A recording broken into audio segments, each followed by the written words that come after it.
اور بڑی ہی افسوس کی بات یہ ہے کہ ہمارا پورا صوبہ تلنگانہ اور آندھرا اور ہمارا یہ حیدرآباد سویا ہوا ہے،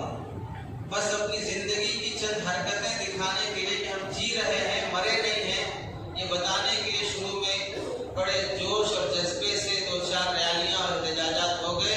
اب اس کے بعد سب ٹھنڈے بیٹھے ہیں اور ہر ایک کو یہی بہانہ ہے کہ اجازت نہیں مل رہی ہے، ہر ایک کو یہی بہانہ ہے کہ اجازت نہیں مل رہی ہے۔ تو دلی کی جو شاہین باغ میں لوگ بیٹھے ہوئے ہیں اتنے دنوں سے، عورتیں اپنے بچوں کو لے کر سخت سردی میں، اور اتنی سخت سردی کہ ہم ایک دن وہاں رہ نہیں سکتے ہیں، ایسی سردی میں جو رہ رہے ہیں ان کو کون اجازت دیا ہے؟ یہ سب اجازت سے کر رہے ہیں۔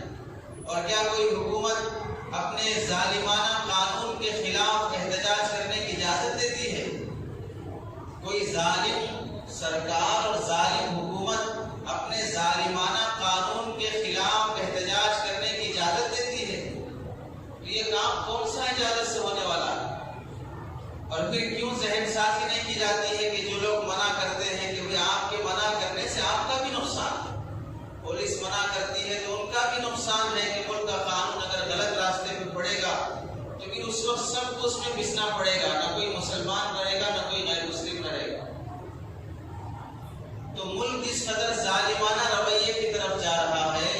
ان حالات کو ہمیں بار بار سمجھنا چاہیے۔ یہ وہ پلاننگ نہیں ہے کہ ایک دن کی پلاننگ سے اس طرح گھیرا گیا ہو، یہ سالوں کی پلاننگ ہے، اسے ناکام کرنے کے لیے آدمی مسلسل کوشش میں لگا رہنا پڑتا ہے۔